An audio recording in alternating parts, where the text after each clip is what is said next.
Et salut tout le monde, c'est Buildex et bienvenue dans le deuxième épisode pour savoir comment scripter en 2021 sur Roblox. Donc aujourd'hui, on va s'attaquer en fait à la fonction de print et la fonction comment débugger en fait son code.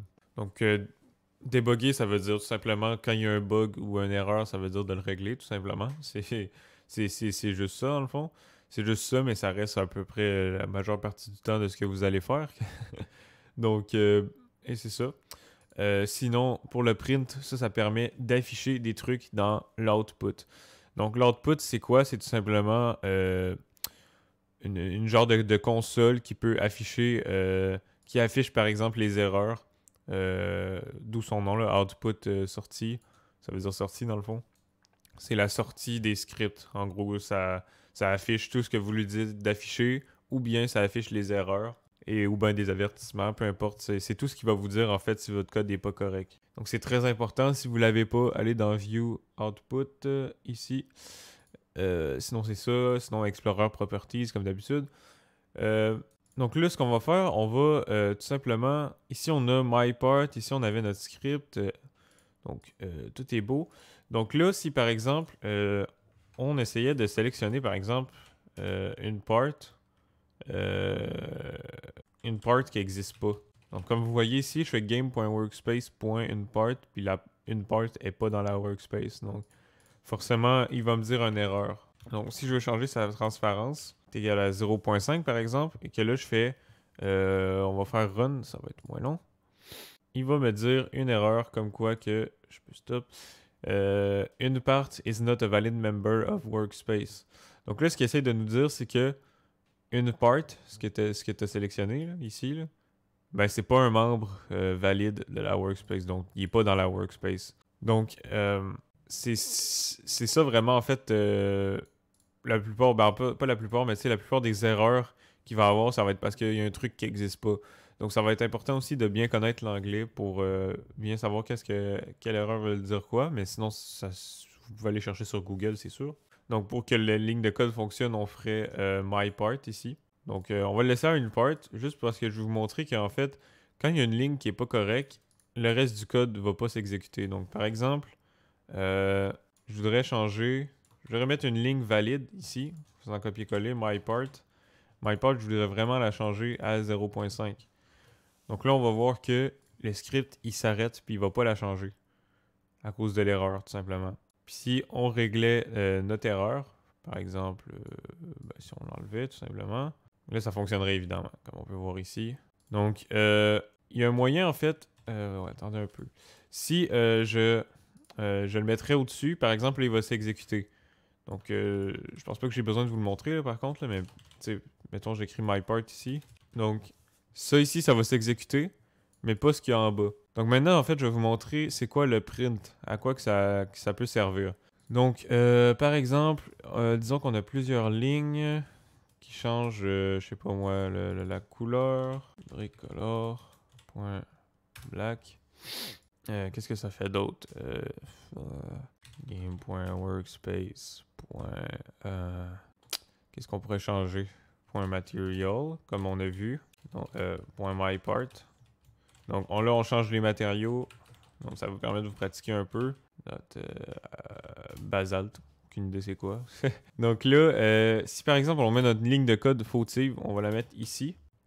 Donc là, logiquement, ça va mettre notre part noire, puis ben elle est déjà noire en fait, là, mais ouais, là, ça la met noire puis transparente. Mais ça va pas mettre le matériau qu'on veut parce qu'il est après la ligne.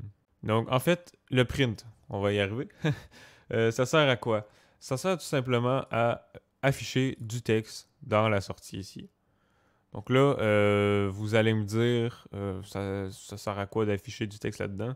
Ça sert à se débugger. Donc par exemple, des fois, vous voulez savoir en fait la valeur d'une propriété à un moment précis.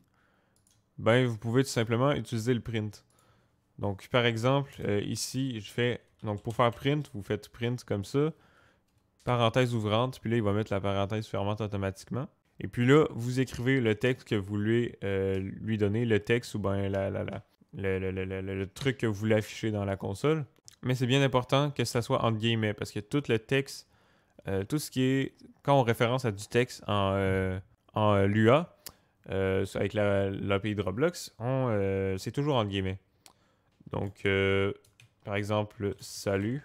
Donc là, si on met print salut ici, on va faire run. Et là, il va nous afficher salut ici, puis il va vraiment nous dire ça vient de quel script ici, puis quelle ligne de quelle ligne de code en fait. Puis là, on a notre erreur de tantôt. Donc notre print, il s'est fait parce qu'il était avant l'erreur, tout simplement. Donc, juste faire un petit revenir sur les strings, là, sur ce qu'on appelle du texte, les chaînes de caractères. Donc, si on voulait changer le nom d'une part, par exemple, pour que notre ligne ici soit correcte, il faudrait changer le nom comme ça. Puis là, on met est égal à une part.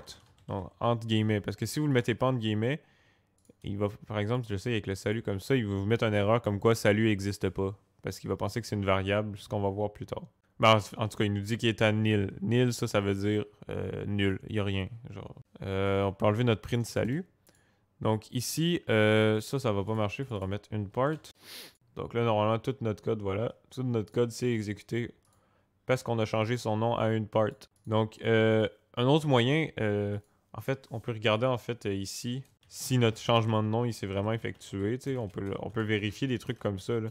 .mypart.name. Donc là, il va afficher cette propriété-là. Il va pas afficher game.workspace.blablabla, mais il va afficher seulement le nom ici. Donc, comme on peut voir, mypart is a. C'est vrai. On a une autre erreur. Dans le fond, vu qu'on a changé le nom, ben là, ça va être une part. Mais bon, là, c'est pas vraiment essentiel de print le name à cet endroit-là parce qu'on vient de le changer. Mais par exemple, si ça avait été une variable ou quelque chose qu'on connaît pas, ça aurait pu être intéressant. Mais en tout cas, bref, c'est important que vous sachiez que le print existe parce que c'est vraiment ça qui va vous aider à vous débugger. Il y a d'autres outils tels que le debugger avec les points comme ça qu'on peut ajouter. Mais ça, c'est vraiment un plus, je trouve. Parce que c'est moyennement utile en vrai parce que vous pouvez très bien vous en sortir juste avec des prints. Puis tout va bien aller avec des prints. Là, comme on peut voir ici, si je fais run, on peut aussi accéder à l'Explorer. J'avais oublié d'en parler. Qu'on peut voir qu'ici, une part, ça a été changé. On peut même changer des trucs on peut changer sa couleur. Ah non, c'est vrai, ça marche. Ah oui, ça marche en fait. Ouais, c'est ça. T'sais, on peut voir tous nos objets ici, donc c'est une manière de se débugger. Sinon, on peut voir... on peut faire des prints comme ça. Donc, on peut print n'importe quoi.